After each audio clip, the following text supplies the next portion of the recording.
សេចក្តីជូនដំណឹងរបស់ក្រសួងធនធានទឹកនិងអូតូនិយមស្តីពីស្ថានភាពធាតុអាកាសនៅព្រះរាជាណាចក្រកម្ពុជាសម្រាប់ថ្ងៃទី21ខែមករាឆ្នាំ2026ព្យុះទី1ឈ្មោះណូកាននៅតែមានឥទ្ធិពលលើរបបខ្យល់មូសុងអេសានដែលបក់លើសមុទ្រចិនខាងត្បូងអាងទន្លេមេគង្គសមុទ្រកម្ពុជានិងលើព្រះរាជាណាចក្រកម្ពុជា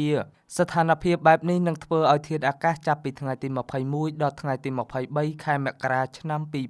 2026សម្រាប់តំបន់វាលទំនាបសីតុណ្ហភាពមធ្យមអបប្រមាណ19អង្សាសេនិងសីតុណ្ហភាពមធ្យមអតិប្រមាណ30អង្សាសេខ្យល់បក់មកពីទិសឧត្តរនិងទិសឦសានមានល្បឿនមធ្យម3ម៉ែត្រក្នុង1វិនាទីមានខេត្តបន្ទាយមានជ័យបាត់ដំបងសៀមរាបពោធិ៍សាត់កំពង់ឆ្នាំងកំពង់ធំកំពង់ចាមត្បូងឃ្មុំព្រៃវែងកណ្ដាលស្វាយរៀងតាកែវនិងរាជធានីភ្នំពេញពុំមានភ្លៀងធ្លាក់ទេ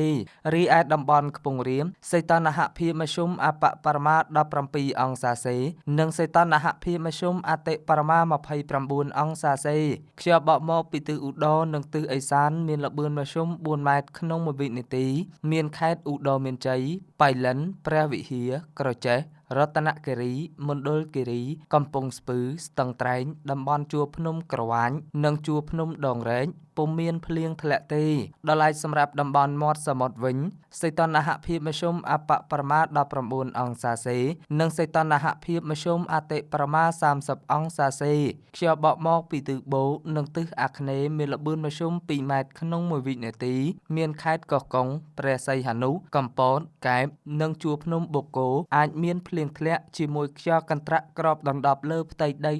10% រលកសមុទ្រមានកម្ពស់មធ្យមអបប្រមាណកន្លះម៉ែត្រនិងកម្ពស់មធ្យមអតិបរមា1ម៉ែត្រអាស្រ័យដោយបានជម្រាបជូនខាងលើសូមសាធារណជនទទួលជ្រាបជាព័ត៌មាន